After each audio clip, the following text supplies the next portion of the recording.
ഇതിൽ സ്വാഭാവികമായിട്ട് കാണുന്ന ആൾക്കാർക്ക് വരുന്ന ചില ഡൗട്ടുകളുണ്ട്. ഇത് PVR എന്ന് പറയുന്ന ഒരൊറ്റ ശൃംഖലയിൽ മാത്രം ഉള്ളൊരു ഇഷ്യൂ അല്ല. കാരണം PVR ഇൻഡിപെൻഡൻ്റ് ആയിട്ടുള്ള ഒരുപാട് സ്ക്രീൻസ് ഓൺ ചെയ്യുന്നുണ്ട് ഇന്ത്യയുടെ പല ഭാഗത്തും.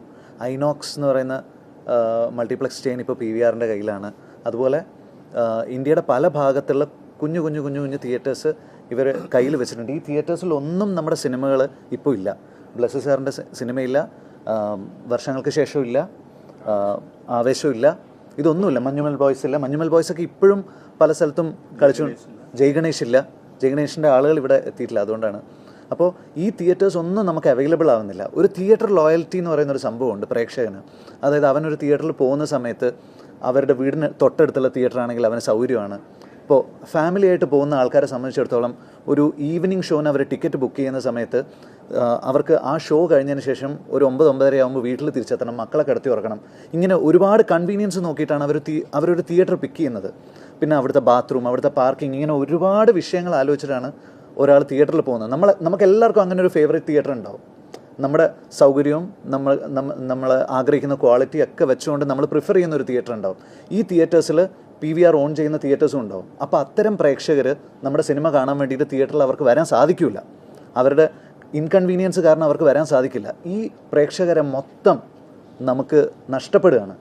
അതൊരു വലിയ നഷ്ടം തന്നെയാണ്. കാരണം ഞങ്ങൾ ഹൃദയം എന്ന് പറയുന്ന സിനിമ ചെയ്യുന്ന സമയത്ത് സൺഡേ ലോക്ക്ഡൗൺ ഉണ്ടായ സമയത്ത് തിയേറ്ററുകാർ എത്ര പേര് എന്നെ വിശാഖനെ വിളിക്കുമായിരുന്നു അറിയാം. ഓരോ തിയേറ്റേഴ്സും വിളിച്ചിട്ട് പറയും, നിങ്ങൾ OTTക്ക് സൺഡേ ലോക്ക്ഡൗൺ വരുന്നതിന് മുമ്പുള്ള സമയമാണ്, നിങ്ങൾ OTTക്ക് കൊടുക്കരുത്, ഈ സിനിമ തിയേറ്ററിൽ റിലീസ് ചെയ്യണം. ഞങ്ങൾ അവരുടെ കൂടെ നിന്നു, പല തിയേറ്റേഴ്സിൻ്റെയും കൂടെ നിന്നു. വിശാഖിന് ട്രിപ്പിൾ പ്രോഫിറ്റ് കിട്ടാനുള്ള OTT ഓഫർ ഉണ്ടായിരുന്നു.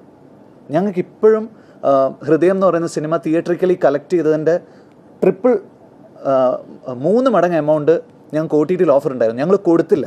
കാരണം അവൻ തിയേറ്റർ ഓണറാണ്, ഞാൻ കലാകാരനാണ്. അപ്പോൾ എനിക്ക് എൻ്റെ സിനിമ തിയേറ്ററിൽ ഓടണമെന്ന് ആഗ്രഹം ഉണ്ടായിരുന്നു. അവൻ എൻ്റെ കൂടെ നിന്നു. അപ്പം നമ്മൾ അത്രയും തിയേറ്റേഴ്സിന് വേണ്ടിയിട്ട് നിൽക്കുന്ന ആൾക്കാരാണ് നമ്മൾ. ഞങ്ങളുടെ അടുത്താണ് ഈ ഇതൊരു എന്താ പറയുക, ബ്ലസ്സി സാറൊക്കെ നിങ്ങളെല്ലാവരും വരുന്നതിന് മുമ്പ് അദ്ദേഹം ഭയങ്കര ഇമോഷണലായിട്ടാണ് ഇവിടെ സംസാരിച്ചത്. അപ്പോൾ ഇത് PVRൻ്റെ മാത്രം വിഷയമല്ല. PVR ഓൺ ചെയ്യുന്ന ഒരുപാട് തിയേറ്റേഴ്സ് ഉണ്ട്. ഇവിടെ ഒന്നും നമുക്ക് നമ്മുടെ സിനിമ പ്രദർശിപ്പിക്കാൻ പറ്റുന്നില്ല. അപ്പോൾ അത് വളരെ വേദനയോട് കൂടിയിട്ടാണ് ഞാനത് പറയുന്നത്. ഞാൻ ഇത്രയും സംസാരിക്കാത്ത ആളാണ്. അപ്പോൾ ഈ ഇഷ്യൂ ജനങ്ങളിലേക്ക് എത്തിക്കുക. ഇതൊരു പണമുണ്ടാക്കുന്ന ആളുകളിൽ നിന്ന് സംസാരിക്കുന്ന കാര്യമല്ല. ഇത് കുറേ കലാകാരന്മാരുടെ പ്രശ്നമാണ്. അത് ആ രീതിയിൽ തന്നെ പൊതുസമൂഹം എടുക്കണം എന്ന് ഞാൻ പറയുകയാണ്. Thank you.